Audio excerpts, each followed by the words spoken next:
Magandang umaga, Pilipinas. Narito ang latest sa lagay po ng ating panahon. Update muna sa minomonitor nating low pressure area sa loob ng ating area of responsibility. Huli po itong nakita sa layong 975 kilometers silangan huyan ng southeastern Luzon. At sa kasalukuyan nga po ay mataas na ang tsansang mabuo ito bilang isang bagyo within the next 24 hours. At sakaling mabuo ito bilang isang bagyo ay papangalanan po natin itong si Bagyong Christine. Sa kasalukuyan itong LPA ay nakakaapekto na po at nagdudulot ng mga pag-ulan sa Bicol Region, sa Eastern Visayas, maging dito po sa Dinagat Islands at Surigao del Norte. Kaya pinag-iingat natin ang ating mga kababayan doon sa bantaho ng mga pagbaha dahil sa mga ulan na dala o dulot nitong low pressure area. Samantala yung habagat o southwest monsoon patuloy pa rin nakakaapekto sa natitirang bahagi ng bansa at magdudulot pa rin ho ito ng generally maulap na panahon at mataas na tsansa ng mga pag-ulan dito sa Metro Manila, Cavite, Laguna, Batangas, Mimaropa Region, sa natitirang bahagi pa ng Visayas at maging sa natitirang bahagi pa ng Mindanao. So kung susumahin po natin, maulap po ang papaurin at mataas ang tsansa ng mga pag-ulan sa malaking bahagi ng bansa dulot ng low pressure area at maging nitong habagat o southwest monsoon. Kaya saan man ang lakad natin sa araw na ito, huwag hong kalimutang magdala ng payong o mga pananggalang sa ulan.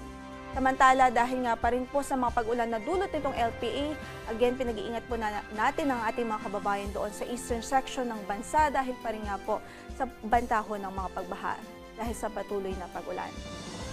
In-effect pa rin ang ating weather advisory as of 5 a.m. today at posible ang 50 to 100 millimeters of rainfall dito nga po sa Catanduanes, Sorsogon, Northern Samar at Eastern Samar dulot ng low pressure area. Samantala, gayon din, posible din ang 50 to 100 millimeters of rainfall today dito sa Palawan, Antique, maging sa Negros Occidental at Negros Oriental. So itong mga pag-ulan na ito, pwede po itong magdulot ng mga pagbaha sa mga lugar na nabanggit natin, kaya't patuloy natin silang pinag-iingat. Samantala bukas, pwede pang tumindi ang mga pag-ulan na dulot ng habagat.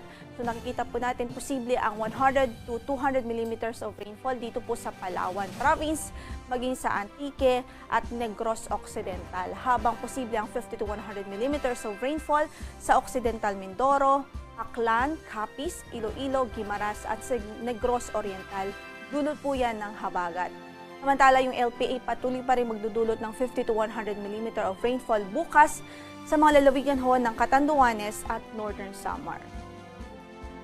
By Friday, nakikita po natin mataas yung tsansa pa rin ng 100 to 200 millimeters of rainfall. So medyo matindi pa rin ho yung mga pag-ulan dito sa Palawan, Occidental Mindoro, Antique, maging dito po sa Negros Occidental. Dulot po yan ng habagat.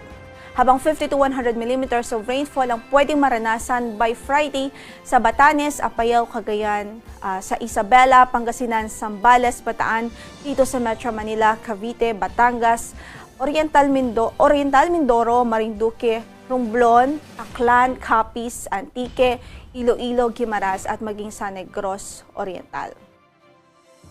So sa mga kababayan natin, sa mga nabanggit nating lugar, maging handa po tayo dahil nariyan pa rin po ang mga banta ng pagbaha dulot ng mga pag-ulan na ito.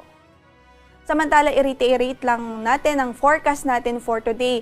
Generally ay magdudulot ng maulap na papaurin at mataas na tsansa ng mga pag-ulan ang habagat dito po sa Metro Manila, Cavite, Batangas, Laguna, maging dito sa Mimaropa Region at natitirang bahagi pa ng Visayas.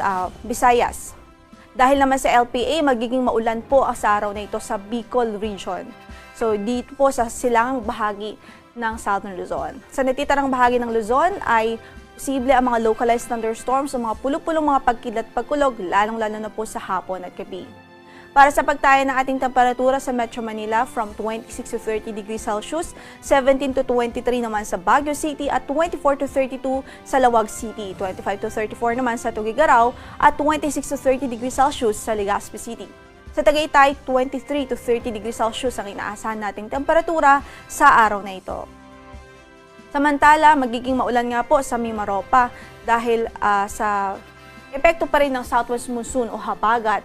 Gayon din sa natitirang bahagi ng Visayas dahil yung Eastern Visayas, maulan na panahon ang inaasahan sa araw na ito dulot pa rin ho ng low pressure area.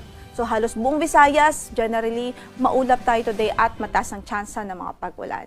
At malakas nga ng mga pag-ulan ang inaasahan natin dito sa Northern Eastern Samar, kaya't nakasaad po yan sa ating weather advisory, kaya't pinag-iingat natin ang ating mga kababayan doon.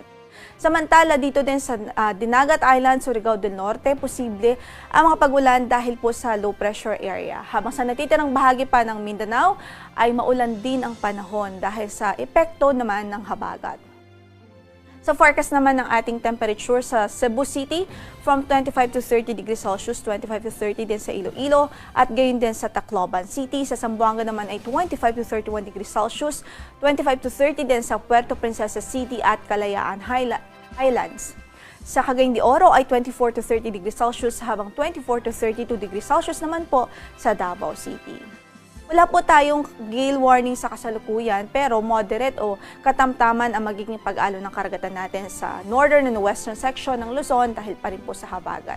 Habang sa natitirang bahagi ng bansa ay banayad hanggang sa katamtaman ng pag-alo ng kondisyon ng ating coastal waters doon. Ingat pa rin sa ating mga manlalayag, especially ho yung mga gumagamit ng maliliit na sasakyang pandagat.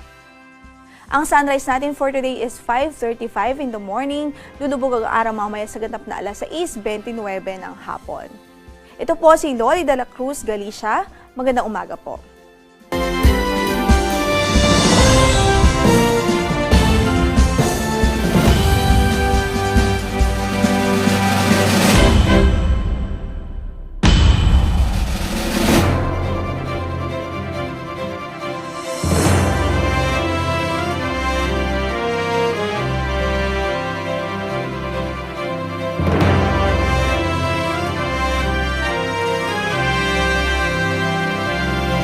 Sa muli, maraming salamat sa inyong panonood at pakikinig.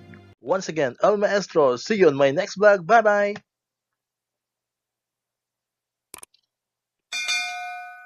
1, 2, 3, come on!